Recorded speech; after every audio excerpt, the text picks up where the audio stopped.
ధాతు వృద్ధి లేహ్యం అండి. ధాతువులు పెంచడానికి అంటే ధాతువులు అంటే ఇక్కడ ఏమనుకుంటామంటే మనం మెటల్స్ ఓన్లీ పెరగడమే కావని అనుకుంటారు. కానీ మనిషి యవ్వనంగా ఎప్పుడూ ఉండి శక్తివంతంగా ఉండాలి, బలంగా ఉండాలి. ముసలితనం తొందరగా రాకూడదు. వచ్చినా కూడా బలంగా ఉండాలి.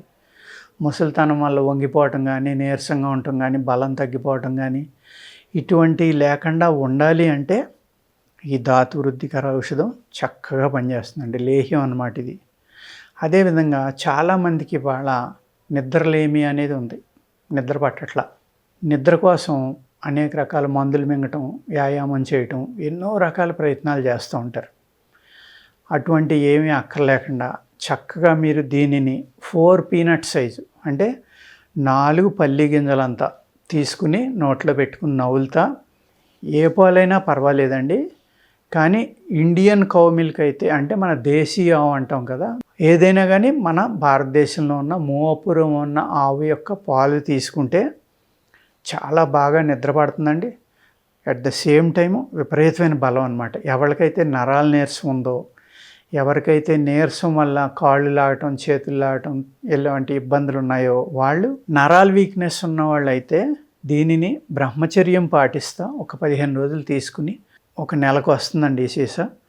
చాలా అంటే చాలా బలం వస్తుంది. ఎప్పుడైతే మీరు ధాతు వృద్ధి అయ్యి మీ శరీరంలో బలం వచ్చిందో ఆటోమేటిక్గా కీళ్ళ నొప్పులు, నడు నొప్పి, మజిల్ పెయిన్స్ ఇలాంటివి కూడా తగ్గడానికి చాలా అవకాశం ఉందండి ఇందులో.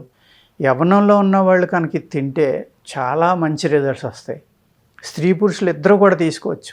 ఇద్దరికీ కూడా నీరసం తగ్గుతుంది, బ్రహ్మాండమైన శక్తి వస్తుంది, విపరీతంగా పెరుగుతుంది మీ యొక్క శక్తి. దీనిని మీరు జాగ్రత్తగా వాడడం వల్ల మీ బ్రెయిన్ యొక్క శక్తి పెరుగుతుంది, అంటే ఆలోచన పెరుగుతుంది. మీ యొక్క మతిమరుపు కూడా తగ్గి మీ తెలివితేటలు పెరగడానికి కూడా చాలా చక్కగా పనిచేస్తుందండి. అదేవిధంగా ఇది వాడిన తర్వాత కంటి చూపు కూడా పెరిగిందని చాలామంది చెప్పారు. ఇది నేను చెప్పే మాటలు కాదు, ప్రోడక్ట్ అమ్ముకోవడానికి. ఈ ప్రోడక్ట్ వాడిన వాళ్ళే చెప్పారండి. నేను కూడా వాడాను. నాకు ఇప్పుడు 70-71 సంవత్సరాలు. ఇంతవరకు కళ్ళజోడు అవసరం రాలేదు. బహుశా దీనివల్లే అని నేను కూడా అనుకుంటా. పూర్తిగా పనిచేయాలి, మాకు మంచి రిజల్ట్స్ రావాలి అంటే పాలతోటే వేసుకోండి. తక్కువ పాలు తాగండి.